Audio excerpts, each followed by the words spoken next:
Welcome to the Reseller's Niche Podcast, a show for e-commerce buyers and sellers where we investigate unique categories of items being bought and sold and show you how research equals knowledge equals profit.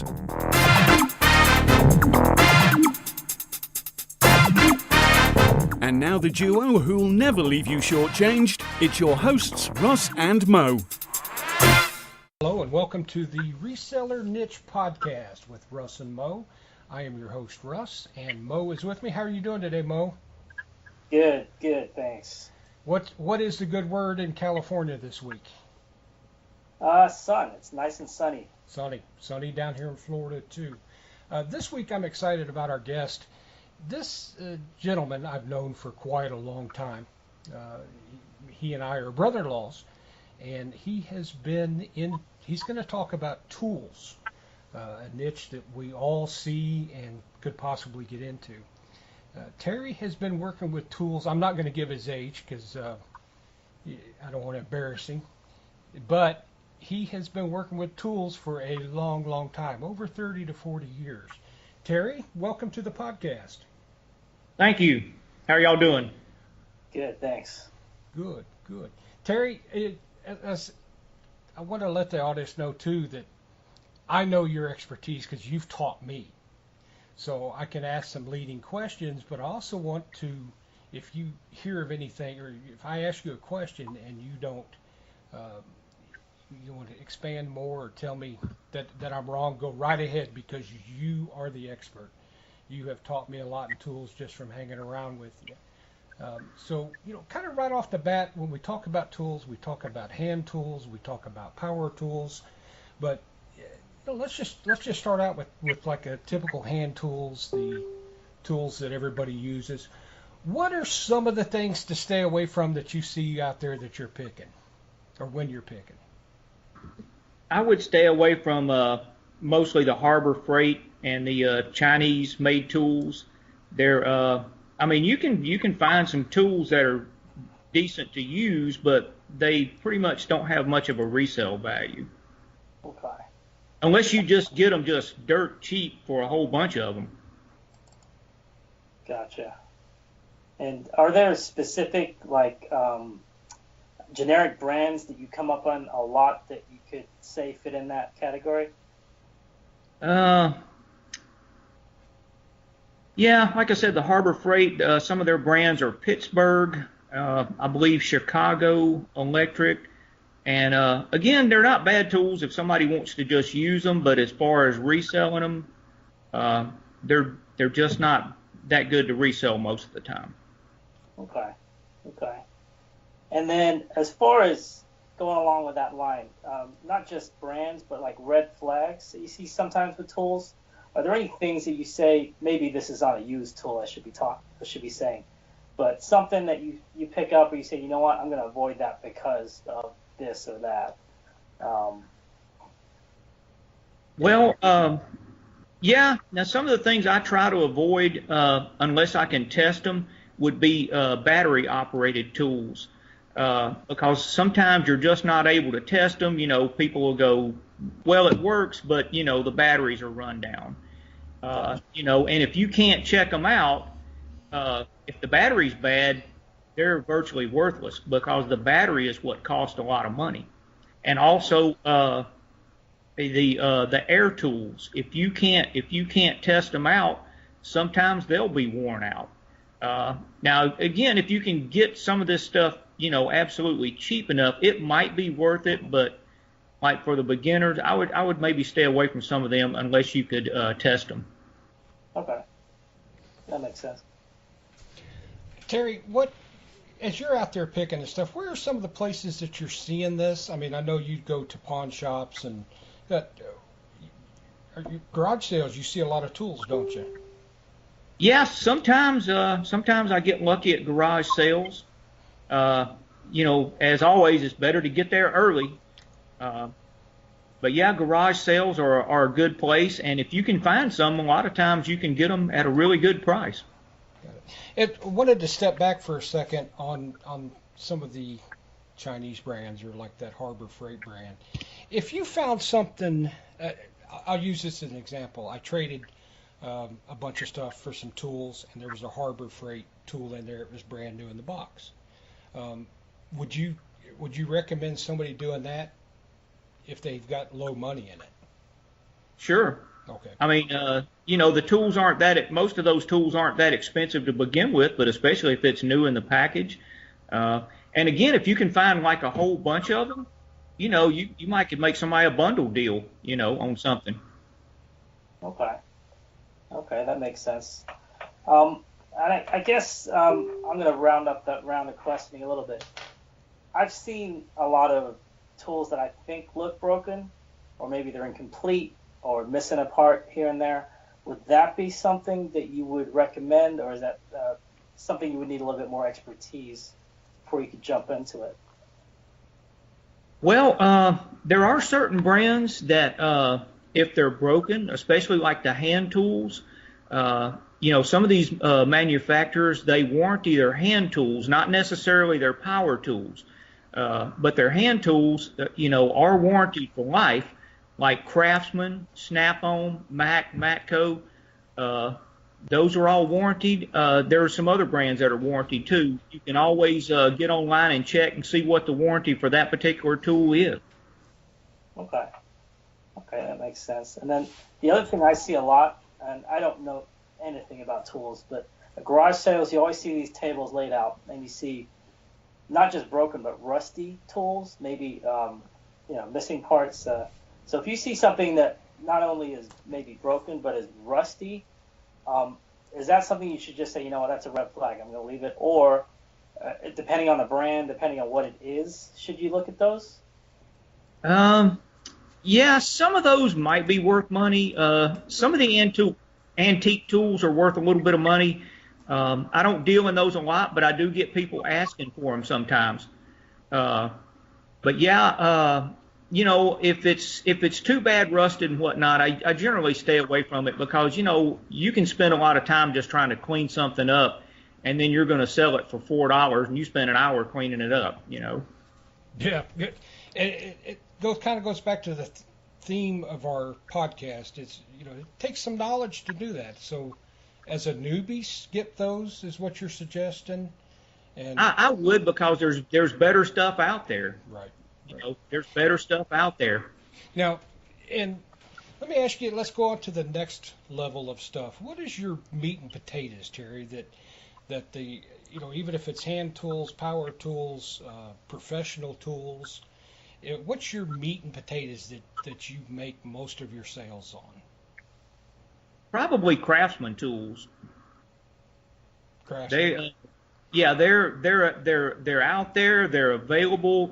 Seems like everybody's got some Craftsman tools. Everybody's dad and uncles used them and whatnot. And, they've got a real good warranty on them. And most of your everyday people, they like Craftsman tools. And I sell a lot of Craftsman tools. Do you think that the brand recognition helps on that? Oh, it does. It definitely does. Yeah, it definitely does. I mean, some people, they like specific brands. You got mechanics, professional mechanics, they might only like Snap-on.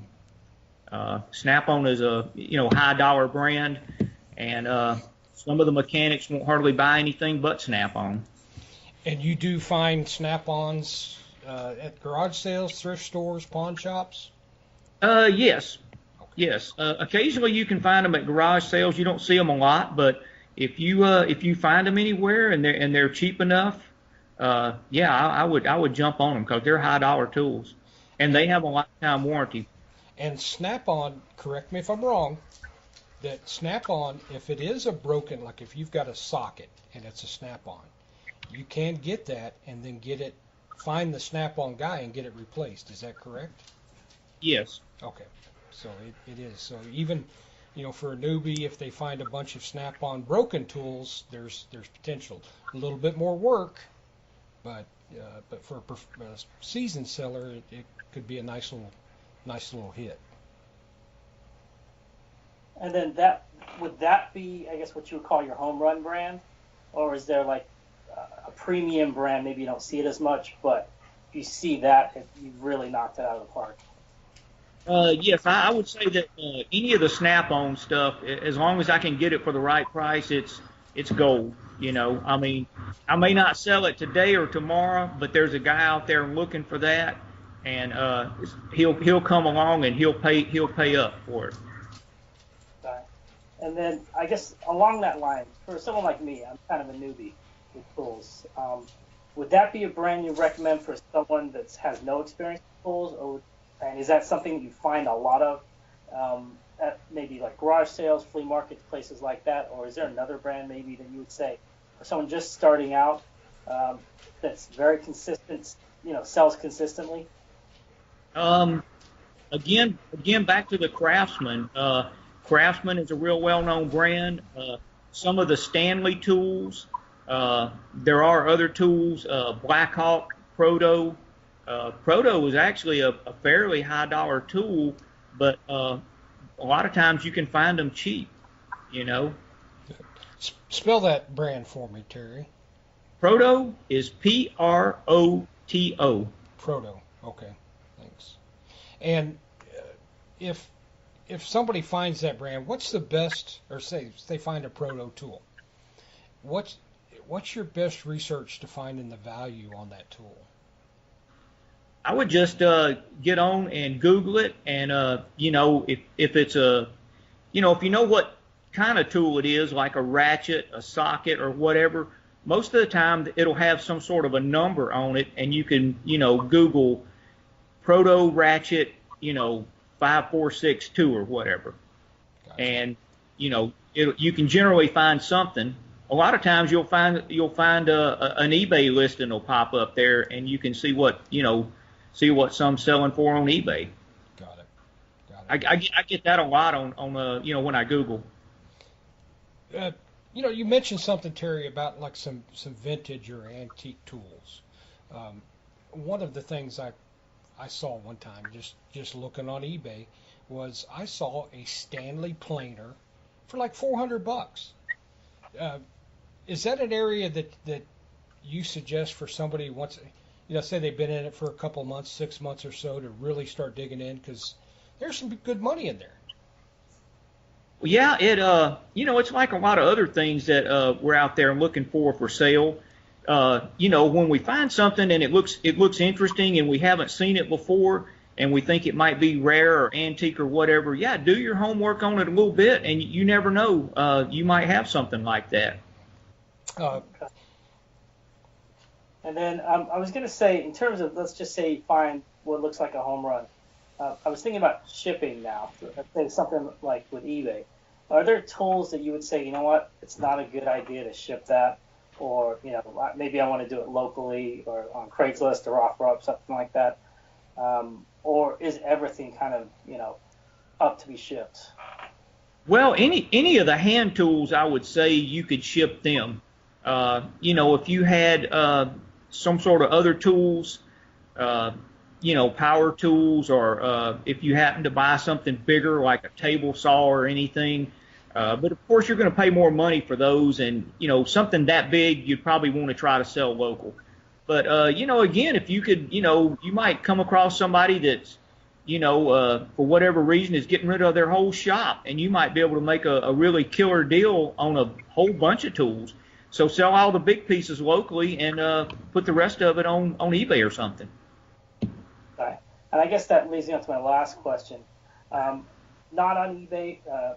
Is a place like Craigslist, for example, or like even your local newspaper or any local place, would you say it's easier or harder to sell or buy on eBay compared to a local site like Craigslist, or just doing it locally?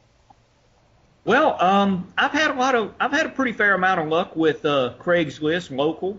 I've bought a lot of tools off of Craigslist. For a while, I used to run an ad that said, "We'll buy your tools." And I really got a lot of good response off of that.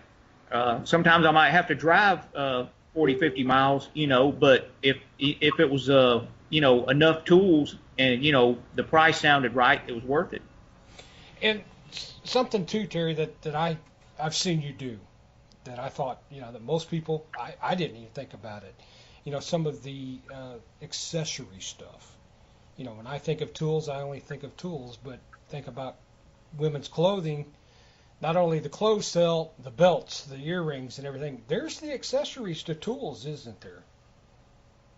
Yes, there's a few things like that. Like your toolboxes. What are some of the others? Those little creepers that go around. There's creepers. There's mechanic stools. You have drawer liners, socket wrench holders. There's a whole variety of stuff, that kind of go along with tools. A lot of those aren't very expensive, but sometimes they may make something more attractive. If you put some sockets on a socket holder, they look good all lined up on that socket holder. Or the same thing for your wrenches. If you've got a nice wrench holder and got your set of wrenches lined up on that wrench holder, it makes it look a lot nicer. Gotcha. Now, something I've seen you do, and we've had the I've had the great pleasure of being able to pick with you in different cities. So I'm going to take you back to Mobile. You got some great tools at a garage sale. And what'd you pay for that whole? It was a box of tools. I paid $20, and I could barely carry them out to the car. So I want to bring that up to say you don't, and those were good tools. You sold all those tools. Yes. I probably made about $400 or more. So, and then there's times where you'll go and buy a guy's entire toolbox out and spend more. You'll spend some good money. So it doesn't, right. For a person wanting to start out and learn this niche, it's not going to take them a ton of money to start out. No.